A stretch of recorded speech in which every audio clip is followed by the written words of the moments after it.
Coba perhatikan apa yang salah dari gambar ini.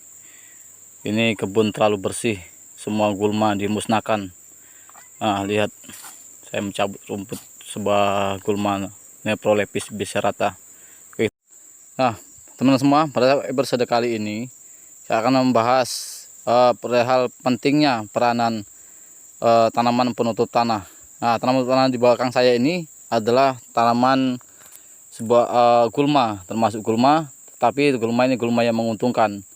Dia bernama Nephrolepis biserata. Nah, tanaman ini sangat banyak dijumpai di perkebunan kelapa sawit.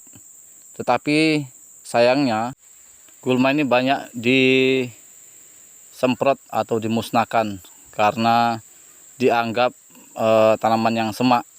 Padahal tanaman ini cukup menguntungkan.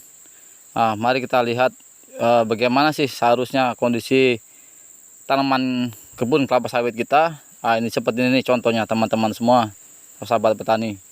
Jadi adalah petani bijak yang ikut melaksanakan daripada konservasi tanah dan tanaman. Nah, tanaman penutup tanah ini mampu mencegah erosi, ya. Kemudian juga bisa menahan laju defisit air pada tanaman kelapa sawit. Dimana kita tahu sendiri bahwa tanaman kelapa sawit ini membutuhkan suplai air atau kebutuhan air yang sangat-sangat tinggi.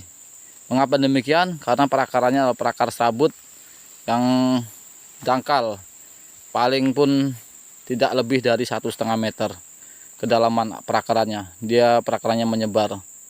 Jadi untuk itu perlu tanaman penutup tanah ini untuk menahan daripada transpirasi dan evapotranspirasi. Artinya penguapan air dari tanah dan tanaman juga. Nah, ini sangat penting sekali kita pertahankan. Jadi tanaman Nephrolepis ini yang dimana tumbuh atau menghalangi lajur panen di pasar pikul, kemudian ya di piringan. Nah, ini yang kita kendalikan. Karena akses utama daripada panen kelapa sawit ini adalah di piringan dan pasar pikul akses panennya. Jadi tidak perlu kita menghabiskan banyak racun, menghabiskan banyak biaya untuk menjadikan kebun kita lapang. Itu tidak perlu. Yang paling penting adalah produktivitas kebun kelapa sawit tersebut, teman-teman semua. Jadi mari kita ciptakan lingkungan kebun kita ini hijau, ya. Hijau di bawah, hijau juga di atas.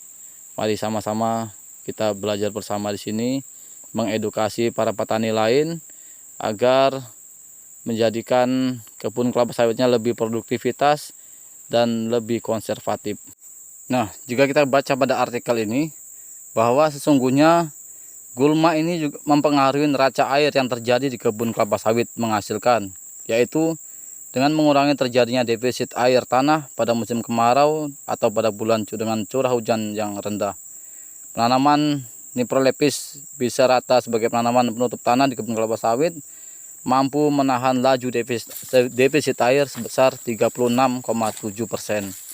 Nah, ini banyak beberapa perusahaan juga sampai mengeluarkan kos atau biaya yang cukup besar untuk menciptakan lingkungan kebun yang potensial dengan tanaman-tanaman yang menguntungkan bagi perkebunan kelapa sawit. Sekian dan terima kasih. Semoga artikel ini dapat membantu para petani-petani bijak kita.